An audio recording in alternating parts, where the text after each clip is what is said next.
ایک واقعہ لکھا، اس میں سچائی کتنی ہے لیکن ہے سبق آموز،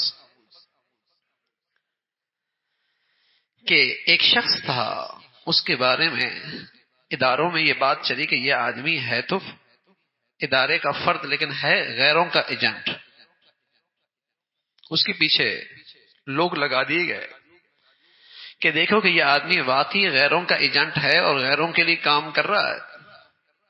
تو جب بہت کچھ دیکھا تو پتہ لگا کہ کوئی ایسی چیز نظر نہیں آئی. ریٹائر ہو گیا.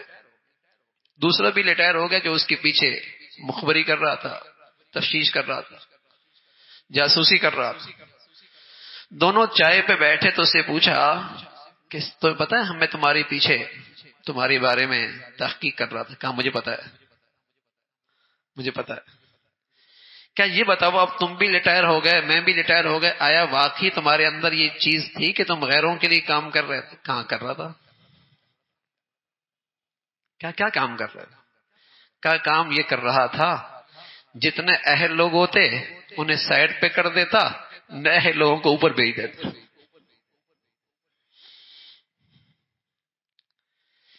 اہل لوگوں کو نہیں راستہ رکاوٹ بن جاتا اور جو نہ اہل ہوتے انہیں اوپر بھیج دیتا.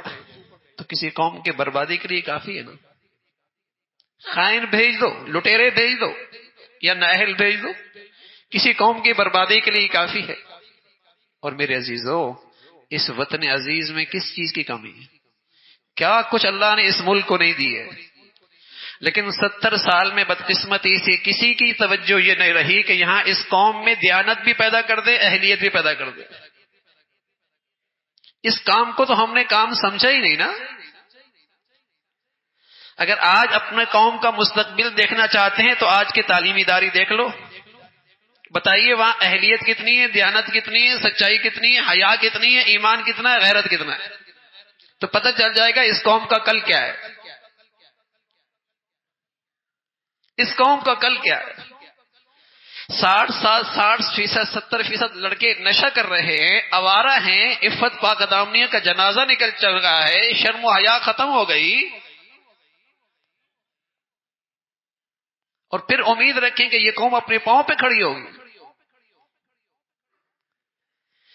جس چیز سے اہلیت پیدا ہوتی تھی، دیانت پیدا ہوتی تھی، ہم نے تو اس کا راستہ ہی بند کر دیا نا ان تعلیمی اداروں میں، کہ کہیں ایمان آنے نہ پائے، کہیں دین آنے نہ پائے، کہیں حیا آنے نہ پائے، کہیں یہاں غیرت آ ہی نہ جائے، کہیں اللہ کا نام یہاں کہیں آ ہی نہ جائے. ہم نے تو اس دیانت کا راستہ ہی روک دیا نا. دیانت تو ایمان سے پیدا ہوتی ہے بھائی، دین سے پیدا ہوتی ہے، خوف خدا سے پیدا ہوتی ہے، بارگاہ خداوندی میں حاضری کا ڈر، اللہ کے سامنے حاضر ہونا ہے، اس سے دیانت پیدا ہوتی ہے.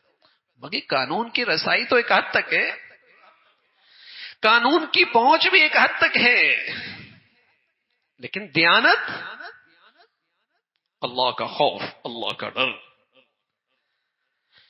تو قومی ذمہ داریاں ہوں یا انفرادی زندگی کی ذمہ داریاں ہوں، بتائیے آج ہر ایک کو رونا کیا ہے؟ لوگ کہتے ہیں ملازمتیں نہیں ہیں، لیکن سچی بات کیا ہے؟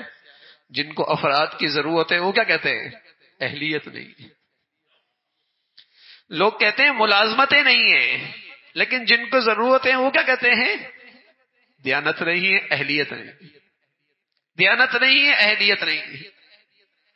اگر یہ دو جوہر آج کسی کے پاس موجود ہوں، مارکیٹ میں اس کے لیے جگہ بہت، مارکیٹ میں اس کے لیے جگہ بہت. اہلیت ہو، دیانت ہو، اس چیز کی صلاحیت ہو، اللہ کا ڈر ہو، خوف خدا ہو.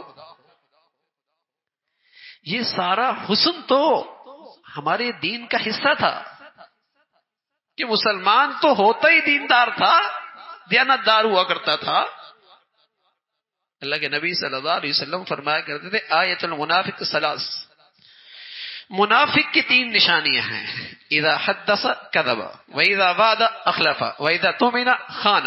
منافق ایسا ہوتا ہے بات کرے جھوٹ بولے، وعدہ کرے خلاف ورزی کرے، امانت رکھوائی جائے امانت دی جائے خیانت کر.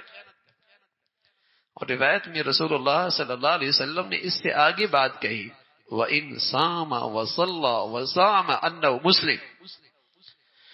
فرمایا اس کے کردار میں، اس کی سیرت میں، اس کے کریکٹر میں منافقین کی نفاق کی علامتیں ہیں، اگرچہ نماز پڑھے، اگرچہ روزہ رکھے اور اپنے آپ کو مسلمان سمجھے۔ وَإِن صَامَ وَصَلَّى وَزَعَمَ أَنَّهُ مسلم، اگرچہ نماز پڑھے، روزہ رکھے اور اپنے آپ کو مسلمان سمجھے، لیکن یہ اپنے کردار کے لحاظ سے اپنے اندر نفاق رکھتا، اس کے اندر منافقت کی علامتیں ہیں، جھوٹ بولتا ہے، خلاف ورزی کرتا ہے، خیانت کرتا ہے، ذمہ داریاں سپرد کی جائیں، ذمہ داریوں پر کسی کو لے کے آ رہا ہے، خیانت کر رہا ہے، نہ اہلوں کو دے رہا ہے، خائنوں لوگوں کو دے رہا ہے، منافقت ہے، یہ تو منافقت ہے۔